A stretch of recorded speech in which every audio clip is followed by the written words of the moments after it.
814 కోట్లు. గత వైకా ప్రభుత్వంలో పథకంపై నిర్లక్ష్యం, నెలాఖరుతో ముగియనున్న గడువు. కేంద్ర ప్రాయోజిత పథకాలకు గత వైకా ప్రభుత్వం రాష్ట్ర వాటా నిధులు ఇవ్వకుండా నిర్లక్ష్యం చేయడంతో ఆ భారం ఇప్పుడు కూటమి ప్రభుత్వంపై పడుతోంది.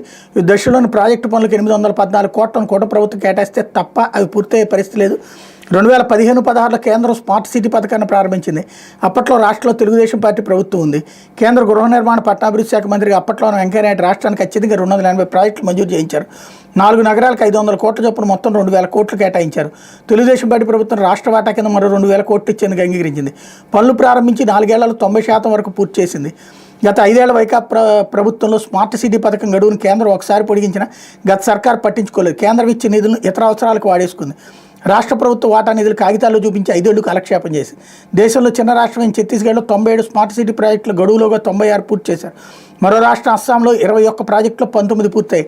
రాష్ట్రంలో 39 ప్రాజెక్టులు ఇంకా అసంపూర్తిగానే మిగిలిపోయాయి. పూర్తయిన వాటిలో 90% 2014-19 మధ్య తెలుగుదేశం పార్టీ ప్రభుత్వం హయాంలో జరిగినవి.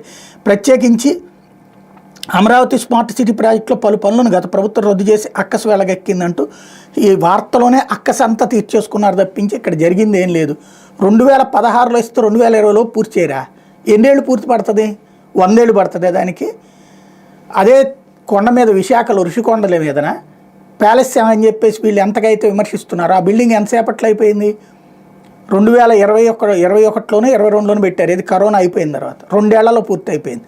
ఇక్కడ అమరావతి స్మార్ట్ సిటీ ఎందుకు జరగలేదు? లేకపోతే మిగతా స్మార్ట్ సిటీలు ఎందుకు జరగలేదు? ఆ రోజున ప్రతి పైసా కూడా ఇవ్వలేదని చెప్పి బీజేపీ ప్రభుత్వం మీద, మోడీ ప్రభుత్వం మీద రెచ్చిపోయి స్టేట్మెంట్లు ఇవ్వలేదా? వీళ్ళు ఇలాంటి పుంకాన కథనాలు ఆ రోజున మోడీ మీద విద్వేషం రగిలించలేదా? అంటే ఎప్పుడైనా సరే అబద్ధాలతోనే వార్తలుగా, అంటే వార్తలలో అబద్ధాలని ఒక జీర్ణించుకుపోయేలాగా రాయడం అన్నటువంటిది వీళ్ళకే చెందినటువంటిది. సహజంగా దాంట్లో ఎత్తుపల్లాలు అనేటటువంటిది ఉంటుంది. లేకపోతే సాక్షి తిరిగింది